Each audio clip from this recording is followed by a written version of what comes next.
ഡിവൈഎഫ്ഐയുടെ 16ാം സംസ്ഥാന സമ്മേളനത്തിൽ 3 ദിവസങ്ങളിലായി സമ്മേളനത്തിൽ അവതരിപ്പിച്ച പ്രവർത്തന റിപ്പോർട്ടും സംഘടനാ റിപ്പോർട്ടും അതിനെ തുടർന്ന് 14 ജില്ലകളിൽ നിന്നുള്ള ഡെലിഗേഷനുകൾ നടത്തിയ ചർച്ചയും ഇതിൻ്റെ മറുപടിയും പുതിയ ഭാരവാഹികളെ തിരഞ്ഞെടുപ്പും ഉൾപ്പെടെ വരാനിരിക്കുന്ന സംഘടനാ പ്രവർത്തനത്തിന് കരുത്തു പകരുന്ന ഒന്നായി ഈ സമ്മേളനം മാറുകയാണ്. ഡിവൈഎഫ്ഐയുടെ 16ാം സംസ്ഥാന സമ്മേളനം തൃശ്ശൂരിൽ അല്പസമയങ്ങൾക്കകം ഇതിൻ്റെ പൊതുസമ്മേളനം കൂടി അവസാനിക്കുന്നതോടെ പുതിയ കാലത്ത് ഡിവൈഎഫ്ഐ എന്ന യുവജന പ്രസ്ഥാനം ഏറ്റെടുക്കേണ്ട പ്രവർത്തനങ്ങളെ, ഭാവി കടമകളെ കൂടിയാണ് ഈ സമ്മേളനം അംഗീകരിച്ച് ആ ഭാവി കടമകൾ കൂടുതലായി വേഗതയിൽ നടപ്പിലാക്കാനുള്ള പ്രവർത്തനങ്ങൾക്ക് കൂടിയാണ് ഈ പുതിയ കമ്മിറ്റിയുടെ ഉത്തരവാദിത്തമായി വരുന്നത്.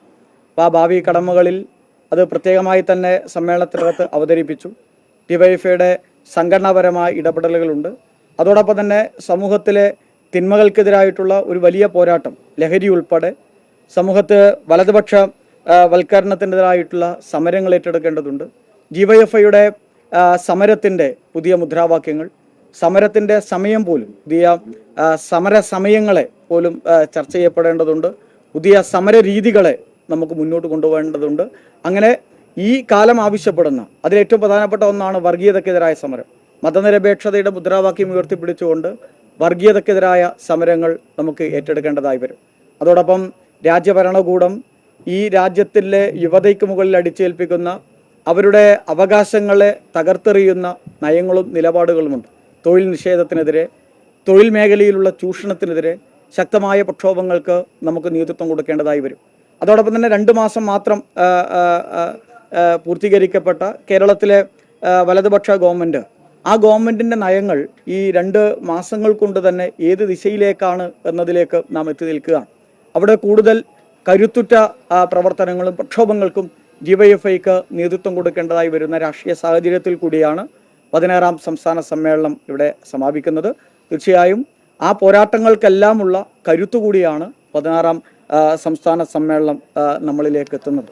അതോടൊപ്പം തന്നെ ഡിവൈഎഫ്ഐയുടെ സംസ്ഥാന സമ്മേളനത്തിൽ തന്നെ നാം എടുത്ത തീരുമാനം, ഈ സംസ്ഥാന സമ്മേളനത്തിൻ്റെ ഘട്ടത്തിൽ തന്നെ നാം എടുത്ത നിരവധിയായ പ്രവർത്തനങ്ങൾ, അതിലേറ്റവും പ്രധാനപ്പെട്ട ഒന്നാണ് 1 ലക്ഷം പേർക്ക് നമ്മുടെ യൂത്ത് ബ്രിഗേഡിലെ നമ്മുടെ വളണ്ടിയർമാർക്ക്, നമുക്കറിയാം ഇപ്പോൾ ഏറ്റവും പ്രധാനപ്പെട്ട പ്രശ്നങ്ങൾ ഹൃദയ സംബന്ധമായി ഉൾപ്പെടെ ഉണ്ടാകുന്ന, അതിൻ്റെ ഭാഗമായിട്ടുണ്ടാകുന്ന മരണങ്ങൾ, അതിൽ ആ ഒരു ഘട്ടത്തിൽ പ്രത്യേകമായി ഇടപെടേണ്ട സാഹചര്യങ്ങൾ വരികയാണ്. അപ്പോൾ അതിൻ്റെ കൂടി അടിസ്ഥാനത്തിലാണ് ഡിവൈഎഫ്ഐ 1 ലക്ഷം പേർക്ക് പരിശീലനം നൽകാൻ ഹൃദയതാളം എന്ന ഒരു പ്രവർത്തനം CPR ഉൾപ്പെടെ അടിയന്തരമായ ഘട്ടത്തിൽ നൽകേണ്ട സാഹചര്യത്തിൽ അത് നൽകുന്നതിന് വേണ്ടി ആദ്യഘട്ടങ്ങളിൽ 1 ലക്ഷം പേർക്ക് പരിശീലനം കൊടുത്ത് അവരെ അതിനെ പ്രാപ്തരാക്കുന്ന ഹൃദയതാളം എന്ന പ്രവർത്തനത്തിന് നമ്മൾ പ്രഖ്യാപിച്ചിട്ടുണ്ട് സംസ്ഥാന സമ്മേളനം. തീർച്ചയായും ആ പ്രവർത്തനങ്ങൾ ഉൾപ്പെടെ കൂടുതൽ ഗൗരവത്തോടെ ഏറ്റെടുക്കും. അതോടെ AI മേഖലയിൽ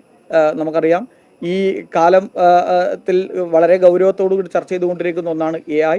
അപ്പോൾ ആർട്ടിഫിഷ്യൽ ഇൻ്റലിജൻസിൻ്റെ കൃത്യമായ ബോധവൽക്കരണത്തിലൂടെ അതിൻ്റെ സാധ്യതകളെ കൂടി ഉപയോഗപ്പെടുത്തി പുതിയ തലമുറയിലേക്കുള്ള അതിൻ്റെ പരിശീലനവും കൈമാറ്റവും ഒക്കെ ചേർത്ത് വെച്ചുകൊണ്ടുള്ള പ്രവർത്തനങ്ങൾക്ക് നേതൃത്വം കൊടുക്കുകയാണ്. ഞാൻ നേരത്തെ പറഞ്ഞ ലഹരിക്കെതിരായിട്ടുള്ള നിർത്താത്ത പോരാട്ടം ഡിവൈഎഫ്ഐ നേരത്തെ തന്നെ പ്രഖ്യാപിച്ചതാണ്. ആ പോരാട്ടം തുടരേണ്ടതുണ്ട്. വർഗീയതക്കെതിരായ പോരാട്ടം തുടരേണ്ടതുണ്ട്. സമൂഹത്തിലെ തിന്മകൾക്കെതിരായ ഡിവൈഎഫ്ഐയുടെ പ്രക്ഷോഭം അത് കൂടുതൽ കരുത്തോടെ മുന്നോട്ട് കൊണ്ടുപോവുകയും ചെയ്യും.